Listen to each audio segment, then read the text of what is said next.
We're getting controversial today. Women's Health Magazine, I'm coming for ya. Let's go.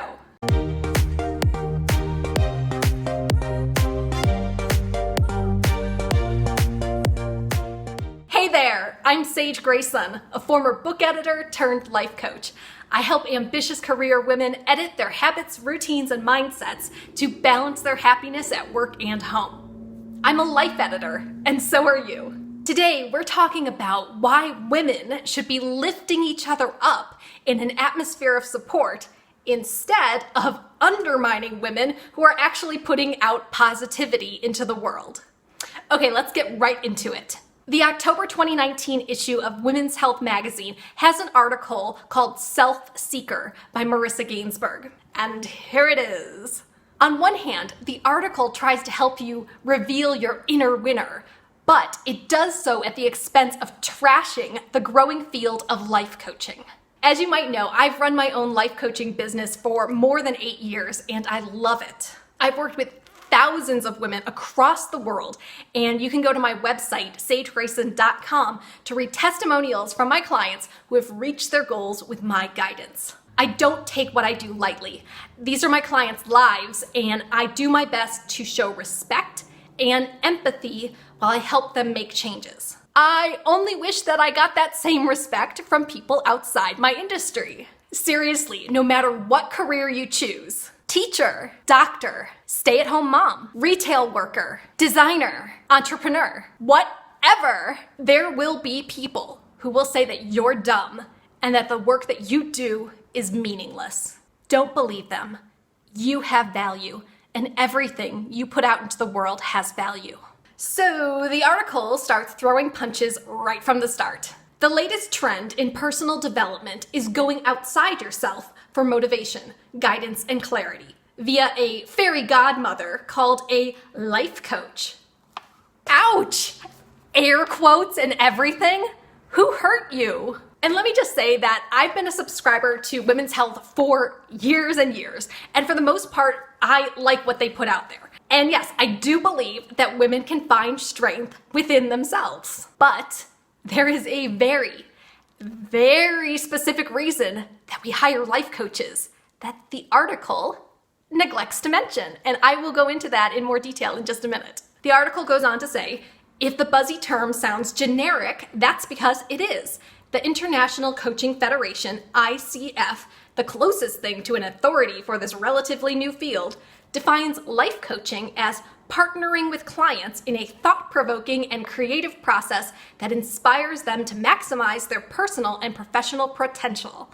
A coach may seem cooler than a therapist, who tends to be more serious and evaluative than cheerful and full of advice. Would you say I'm generic, cheerful, and full of sage advice?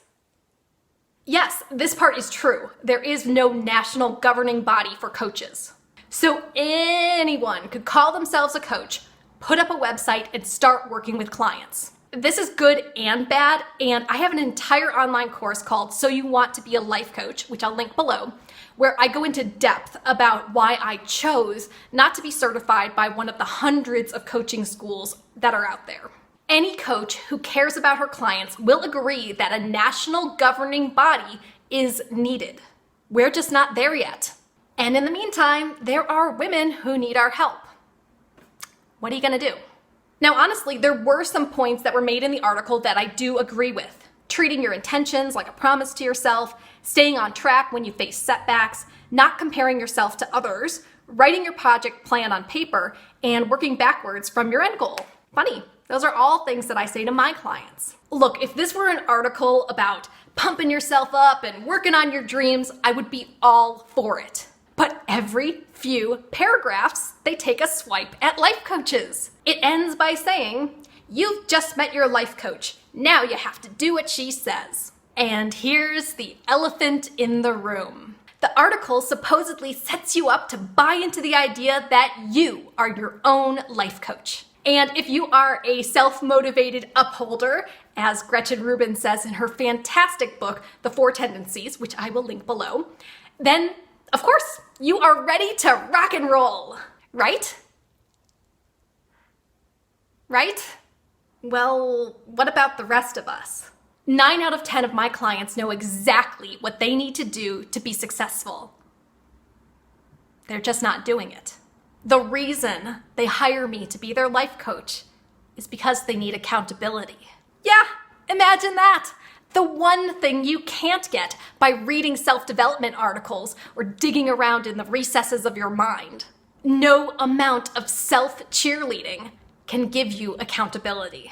That's where coaches come in. A life coach is an outside, unbiased resource who can help you stay on schedule, remind you why you got started in the first place, and be an unwavering presence in your corner every step of the way.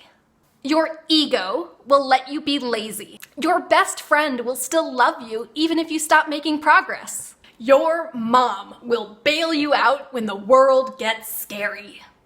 But not me.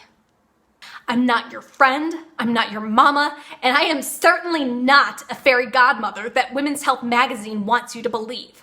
I'm your coach. It's my job to help you reach your goals.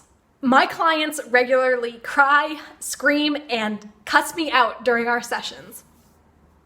But they succeed, even if they're fighting me the whole way. That's accountability. That's what life coaching is. I'm a life coach. I love my job, and what I do has value. Woo, this is probably the most intense video I have ever made. But I can't stand women undercutting the good work that other women do. I mean, I would never think to use my platform to dump on another industry. Like, say, print publishing? Every few months, I get a postcard in the mail informing me that my money is being refunded because another magazine has closed. Yeah, it's no coincidence that I'm no longer a book editor. I could see that print publishing wasn't adapting fast enough to keep up with the digital world. So, Women's Health magazine, don't go dumping on life coaches because we have the same goal. We both want women to live their best lives. Just a little sage advice for you. All right, so what are your thoughts about life coaching? Leave a comment below and let me know. And if you want some extra accountability and guidance, then let me be your coach. Spots are now open for the 12-week edit, where we choose one goal, design one plan to create one new you. There are only 12 weeks left of the year, and that is still plenty of time to reach your goals. I'll leave the link for the 12-week edit below this video. Thanks for watching. I'll see you soon.